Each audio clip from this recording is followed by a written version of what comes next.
Most towns fear what they can see, but this town fears what hides in the trees.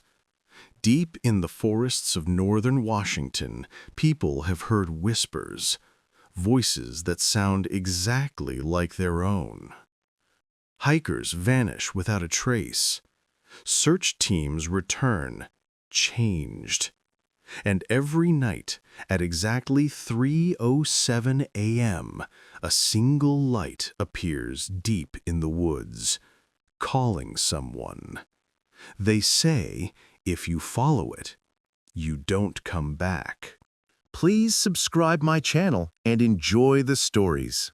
It was the kind of place most people drove through without noticing. A quiet town hidden between the endless stretches of pine forest in northern Washington. Officially, it was called Eddington, population just under 4,000. But the locals called it the town at the edge of the green. For decades, the woods surrounding Eddington had been both its pride and its curse. They gave the town its lumber, its tourists, and its haunting silence after dark. From above, the forest looked endless, a thick sea of evergreen broken only by narrow dirt roads and a few forgotten trails that led nowhere in particular. To the people who lived here, the forest wasn't just trees, it was alive. Old man at the bar used to say the woods could breathe. Hunters swore they had heard whispers among the branches, soft voices that imitated their own. Most folks laughed it off as folklore, until the disappearances began. In the summer of 1999, a local boy named Ethan Mills, just 14, vanished while biking to a nearby lake. The search lasted a week. Over 100 volunteers scoured the woods, calling his name until their throats gave out. They found his bike leaning against a tree, chains still spinning, but no footprints, no signs of struggle. Just silence. That was the first. Then came another, and another. Over the next 2 decades, Eddington's forests swallowed 7 people. Men, women, and children, all within the same 5-mile radius known locally as the Deep Hollow. The local legend. The townsfolk avoided Deep Hollow long before the disappearances. There was an old legend about it, a story dating back to the 1800s when settlers first built their cabins along the river. They said a logging crew vanished there in 1893, leaving their tools behind.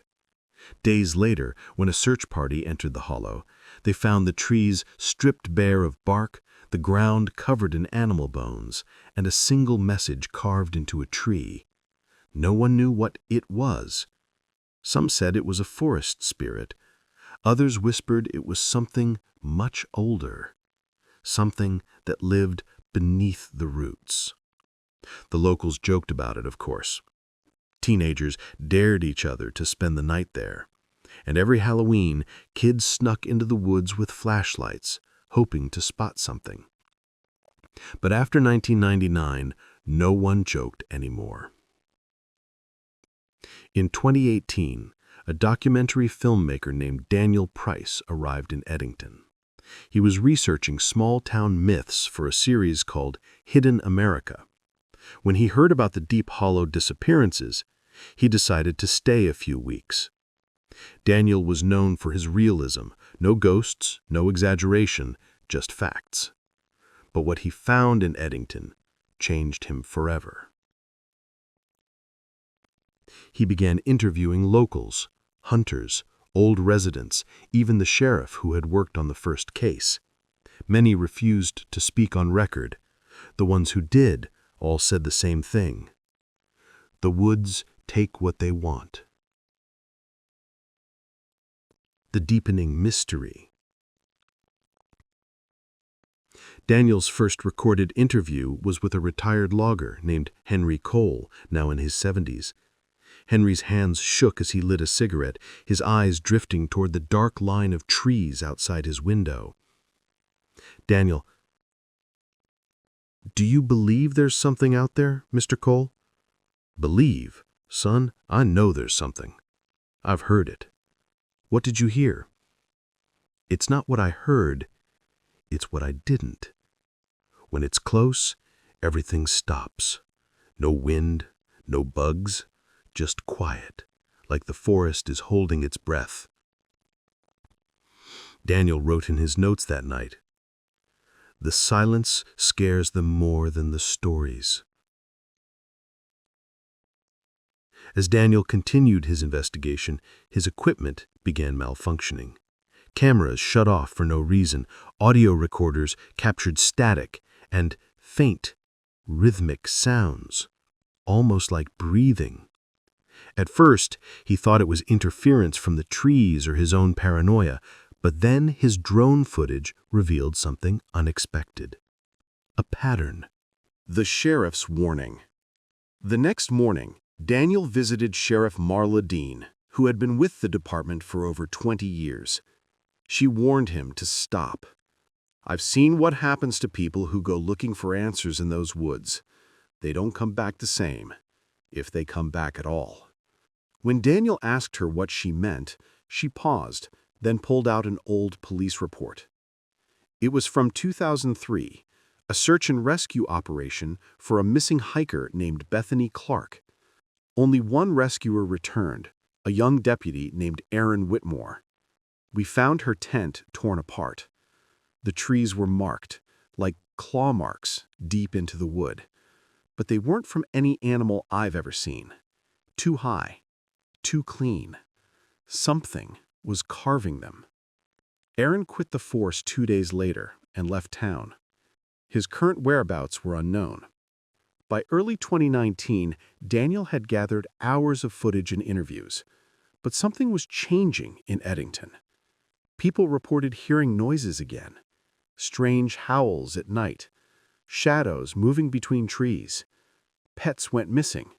Hunters returned from the woods, pale and trembling, refusing to talk. The town was starting to feel the same fear it had nearly forgotten. And then, on the night of February 6th, Daniel Price disappeared. His car was found near the entrance to Deep Hollow. Inside was his camera, still recording, its battery dead but memory card intact. The footage showed him walking deeper into the woods, flashlight trembling, whispering to himself, "It's here. I can hear it breathing." Then the screen went black. No one ever saw him again. By the time the sun dipped below the horizon that evening, the woods had swallowed the last traces of daylight. A cold wind drifted through the pines, carrying with it a strange, earthy smell, something that reminded the locals of decay. The search team, led by Deputy Harold, continued deeper into the forest. Their flashlights flickered against the trees, illuminating thick trunks carved with what looked like symbols. At first, they assumed it was the work of teenagers, but when one of the officers brushed the dirt away, the markings appeared far older, and they weren't written in any language he recognized. The men didn't talk much. They could all feel it. The air felt heavier the deeper they went. The forest didn't sound like a forest anymore. No crickets, no birds, just silence, and the faint crunch of their own boots. A few hours in, one of the dogs began barking wildly, its leash pulled tight, dragging the handler toward a cluster of trees. The flashlight beam caught something glinting in the dark, a torn piece of fabric. It was red, just like the jacket Mark's sister had been wearing. The officer called it in, but before anyone could respond, the radio began to crackle, static, sharp and loud. Then a voice came through, faint but clear enough to send chills down every spine. It said only 3 words, "Don't go further." Deputy Harold froze. He said, "Who said that?" But there was no answer, just the hollow buzz of static. They pressed on anyway, because that's what search teams do. But a few hundred feet later, one of the men screamed. The group rushed forward, and their flashlights revealed something impossible. A circle of old stones, each engraved with the same symbol found earlier. In the center, A wooden structure stood, almost like a small altar, covered in moss and dried leaves. And on that altar was a photograph, faded, torn, but still visible. It showed a group of people, 5, maybe 6, standing right in front of that same wooden altar. Their faces were blurry, but their clothes were unmistakable. They looked old, maybe from the 1950s. Behind them, among the trees, there was something else, something tall, with a distorted shape, almost blending with the shadows. The team didn't stay long. They marked the location and hurried back to the trail. But as they turned to leave, a sound echoed behind them, a low, guttural growl. Not human, not animal. Harold turned his light toward the sound. Between the trees, 2 faint yellow lights blinked, like eyes reflecting the beam. "Who's there?" he shouted. No response. Just the wind, and those eyes, slowly blinking. When they finally reached the trucks, one of the officers noticed something that made his blood run cold. The back of Harold's jacket was torn, as if something had clawed at it. But Harold didn't even realize it. He just stared into the woods, muttering to himself. That night, he filed his report and quit the next morning. He told his wife he'd seen something out there, something that wasn't supposed to exist. And 2 days later, another person went missing. The town of Millhaven had seen strange things before: wild animal attacks, missing hikers, and the occasional ghost story. But what began after the search team's discovery was something no one could explain. 2 days after Deputy Harold quit, a hunter named Bill Turner went missing. He was a quiet man, known for spending long hours in those same woods. When he failed to return home, his brother went looking for him, only to find Bill's truck parked near the edge of the forest, engine still warm, driver door wide open. Inside the truck were Bill's wallet, his rifle, and his phone. The last thing recorded on that phone was a short video, only 27 seconds long. It showed the dark forest. The light from his flashlight trembled as he whispered, "I'm being followed. I can hear it." Then there was a rustling sound, heavy, like footsteps, and the phone fell to the ground. For a split second before the video ended, a shadow crossed the frame. Tall, thin, and moving unnaturally fast. The sheriff's department tried to keep it quiet, but word spread fast. People started calling it the thing in the woods. Some said it was a spirit. Others said it was something much older, something that had always lived there, watching anyone who entered its land. Locals began reporting strange sounds at night, deep, echoing noises that seemed to come from the forest's edge. One family who lived near the tree line claimed they heard whispering outside their willow, like voices speaking in an unknown language. The town's pastor, Father Doyle, decided to organize a small prayer group. He believed whatever was happening wasn't just physical, it was spiritual. He said, "There are things that feed on fear, and when we talk about them, we invite them." But people didn't listen. Some went into the woods out of curiosity. A few even live-streamed their late-night adventures for social media clout. Most returned, shaken but safe. Some didn't. One such group, 3 college students, disappeared one weekend after posting a video titled "Hunting the Woods Monster." In their final clip, filmed around midnight, one of them laughs nervously as they hear something snapping branches behind them. The camera pans, catching a glimpse of glowing eyes in the darkness. The video ends with screams and the sound of running. Their car was found days later near the same trail as Bill's truck. The area was sealed off by police, but that didn't stop locals from visiting. People claimed to see movement among the trees. Not animals, not people, but something shifting, always watching. Then came the strangest part. Every night at exactly 3:07 a.m., a single light appeared deep inside the woods. Some said it looked like a lantern swaying slowly. Others said it was more like a burning flame, but whenever anyone tried to follow it, it vanished, as if swallowed by the trees themselves. Scientists from a nearby university came to investigate, calling it a case of atmospheric reflection or natural gases. But those who lived there knew better. The light wasn't random. It was moving, like it wanted to be seen. Deputy Harold, now retired, couldn't sleep at night. He told a friend that the thing he'd seen in the woods wasn't done yet. It lets you see it, only when it wants to. And one evening, he went back, alone. He told his wife he needed to face it, to prove it was real. That was the last anyone saw of him. When search teams found his flashlight, it was still on, lying beside the same old altar.